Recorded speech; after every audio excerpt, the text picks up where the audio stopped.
Money to give everyone in the audience tonight $1 million.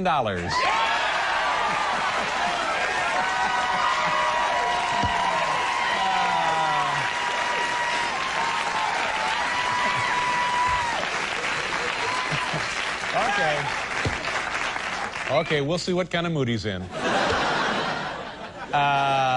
Ladies and gentlemen, please welcome the author of this book right here, Trump, The Art of the Deal, Donald Trump. Hi, Donald. Good to see you. Nice of you to stop by. Thank you, David. You know, at the beginning of the show, I said you either love him or you hate him. Now, do you find that that's true, or does everybody love you, or does everybody hate you? No, most people love me, and a few really have great distaste for me, David. And why is it that those people, that few, would not care for you? Because you're so successful? I can't imagine. No, I don't think so. It's just I sort of speak my mind a little bit like you in that respect.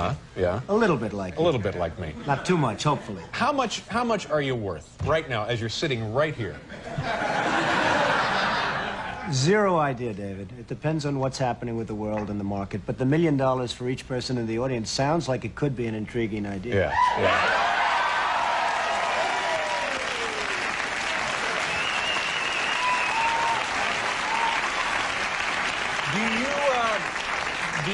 Do you make more money? You own casinos. How many casinos do you own? We have 4 casinos. 4 casinos in Atlanta? Paradise Island, Atlantic City, and it's really been very fabulous. Now, do you make more money from the casinos or more money in real estate development? Well, probably real estate in a sense, but real estate is an appreciation business, whereas the casinos are cash flow, and I don't know, I never really even think of it in those terms. I try doing a great job.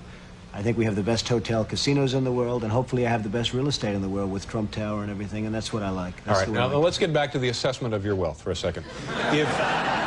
If you had to liquidate, if you just decided I'm going somewhere else, I'm going to live in a trailer, and you wanted to sell off, everything, you'd start with your real estate development, all of your real estate holdings, and whatever else you have, your casinos, so on and so forth. You sold everything.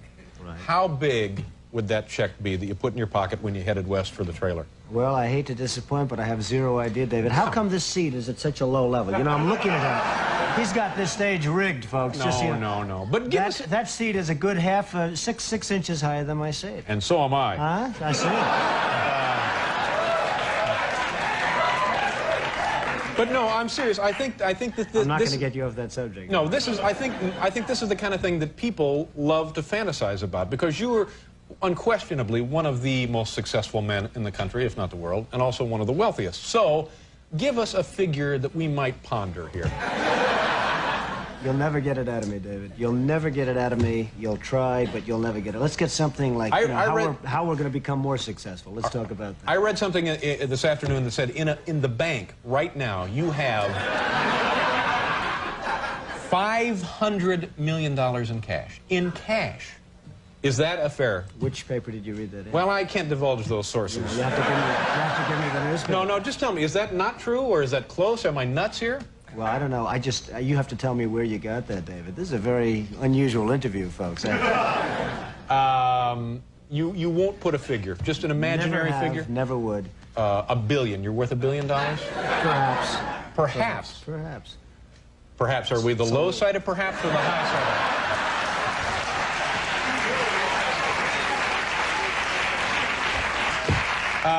of what were you like as a kid? What kind of childhood did you have? Well, I had a good childhood, wonderful parents, really good parents, and it was a good, solid childhood, I'd say. Very normal in a lot of respects, but a very, very solid childhood. Yeah.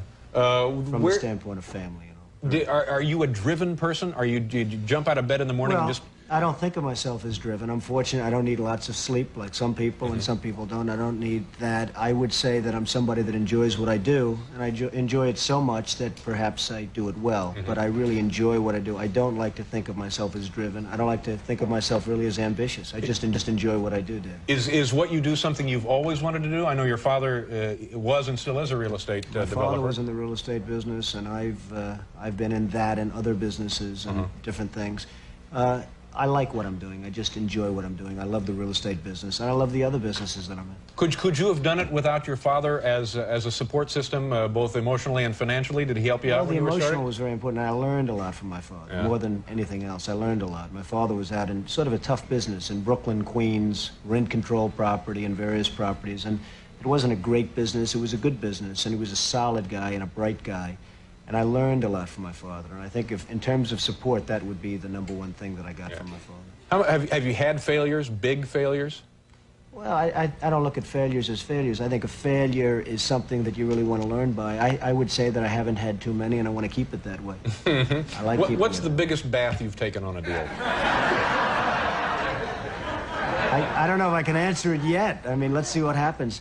So far, I've been very fortunate. But, I mean, we've all been fortunate. Markets have been going up other than a few weeks ago. Now, did you get hurt in the stock market then? Not particularly, but I think everybody gets hurt because when you lose $1 trillion or whatever throughout the world, I suspect everybody's hurt indirectly. I'm in the real estate business. You sell apartments, you sell this, you sell that. Perhaps people don't have as much. Everybody gets hurt by that, David. Let me ask you one more of these silly questions, and I promise after we do the commercial, we'll go on to other topics. Then we're going to get serious, right? Well, I didn't say that. What would it take, what kind of a hit would it take to get your attention where you would maybe need a drink? Where somebody came in and said, Don, we got some bad news. Woo!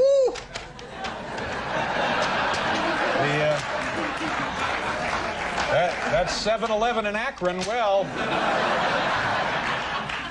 what?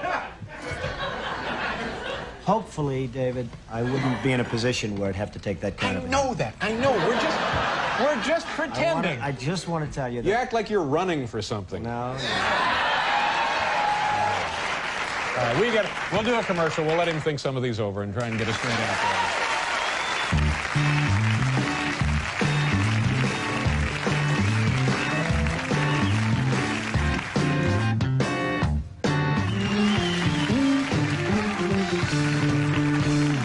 Okay, Donald Trump is here. You're on the cover of the new issue of People magazine. I don't know what I'm beating around the bush here. I don't know why you're being so goofy about this. It says on the cover, you're a billionaire. It does say that? Yeah. If so people says it, I would have to believe it. When people says it... What's the deal with you and Ed Koch? Is this an old irritation between the two of you, or is this something new? No, it's really not. Ed Koch is a man who I've liked at some points in terms of... I have no objection to Ed except for one thing. He's not a very capable or competent mayor. He's done... He's done a bad, as most of you New Yorkers will probably know, he's done a pretty bad job running New York, and that hurts me and it hurts everybody. And when I see somebody that's not competent and he's running something, and something that I have really a big stake in, it bothers me, and I do something about it. Are you speaking from a position of somebody who has a lot of really, really special interest in the city? No, it's not I do have a special interest. I have a special interest in New York. New York City is a hot city. It's a great city. It's the greatest city in the world, according to many, and according you're here, and we're also here. Right. And I hate to see some of the things happening with New York that have happened under the Koch administration. So I hit him pretty hard in the book, but I hit him fairly in the book. I hit him very fairly. Yeah. Probably very hard in the book, but very fairly. Is it kind of a pointless defense to say that this city is so big that it is actually unmanageable to a certain extent, and he's doing the best he can, sort of just tending it day to day? No, I don't think so. I mean, I hope that's never a defense of anybody. I did the Woolman skating rink in 4 months for $2 million or $2.5 million. They started 7 years before that and were unable to build it. I think they spent something like $15 million. This is a huge ice skating facility in Central Park, which the city was... 7 years. 7 years. 7 years. They could not get it open. They could not build it. Yeah. And we did it in 4 months. So, you know, you say, hey, it's big and everything else, and give them a little bit more time, but the fact is, that's a disgrace. The zoos are a disgrace. The subways, the schools.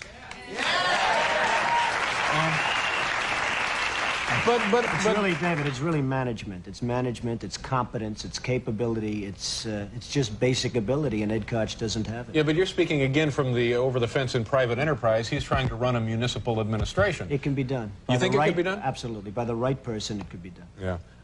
Any thoughts? I mean, would you want to be mayor of this city? No, I wouldn't want to be mayor. It'd run very well if I was mayor, but I would not want to be the mayor of New York. Is there something you do want? No, I just want to keep doing what I'm doing. I mean, Yeah. I'm on your show. You're a fantastic show. You're a star in my book. Everyone's talking about I know. I appreciate that. We wrote all about David in the big book. Now, that's another Pretty thing. surprised We to see came that. up to you that one afternoon, completely unannounced. We were in the lobby of the Trump Tower facility up the road there, and we just called up and said, can we come up and see Don? And they said, come on up. Absolutely. Now, how busy can you be? I'm not busy at But you all. were That was actually, a lot of fun, by the way. Yeah, it Your was fun. coming up was a lot of fun. And I must say, I thought that was very gracious of you to do, because obviously you got a lot better things to do than goof around with me. You're right. Yeah. And what about the, are people trying to draft you to run for president up in New Hampshire? Well, I guess a lot of people want to see this country. It's a shame what's happening. Japan, Saudi Arabia, Kuwait, everybody's taking advantage of the United States. People know that if certain people are running a country, that it won't happen. I mean, when you look at Japan, not paying for the defense, we're defending Japan. We're losing billions and billions of dollars. We're fighting for AIDS help and for farmers and for this and that. And it's a shame. And the Japanese folks, who I respect greatly, but they're not treating us fairly. They're really not treating us fairly. Kuwait, Saudi Arabia, they're not paying us anything for the services we're rendering, and I think it's a disgrace. And I think people look at certain people, and maybe me, if I were in a position, this country, believe me, would not be ripped off like it is. And it is just being ripped off so badly by our so-called allies. Yeah. So that's a pretty strong statement. So now, are you saying I don't think it's that strong. I think it's fair. And by the way, I have tremendous respect for the Japanese. I do a lot of business with the Japanese, and they smile about it too. They know it. The country is losing billions and billions of dollars to Japan, and we can't afford to lose. And it's a shame. It's But a so shame now, what's are happening. you saying this by way of indicating that you could do it better, and you do intend to run for president at some No, point? I'm not going to run for president, but I think somebody Now, could in do- 8 years, if you came back, would you have a different answer? In 4 years, I if you tend to came back? doubt it. I really tend Really? to doubt it. But I just think that there's so many ways that this country can straighten itself out, and we're not going about those ways. Cutting farm aid is not the appropriate thing. Cutting help for the homeless and help for the poor and welfare. Certain things can be done that really will mean big dollars to this country, and those things are not being done right now. Let me ask you one other question, because I know you have other appointments and stuff to get to. If you go to dinner and the bill is like, say, $25, how much of a tip would you throw down? Well, you know, the way I feel about tips, if somebody does a super job, Yeah. I give more than anyone. And if somebody does a lousy job, I probably give less than anybody. And that's the way I feel about life. Life should be, you should be rewarded for competence and capability and doing a job and having a smile on your face, maybe, if that's the case. And I'm a pretty good tipper when somebody's good, and I'm a pretty lousy tipper if somebody's not good. So that's the way it is. But, you know, sitting here listening to this stuff, it seems to me you are dying to get to some public platform to superimpose those feelings upon the American awareness. Well, maybe so, but I'm not. I would like to have the feelings known and let somebody else do it, and it can be done. If the ball's carried correctly, it can be done. Yeah, but if you want something done right. Do it yourself. Here is the book. It's Trump, the Art of the Deal, and this is Donald Trump. Donald, thank you very much for coming out. We'll be right back.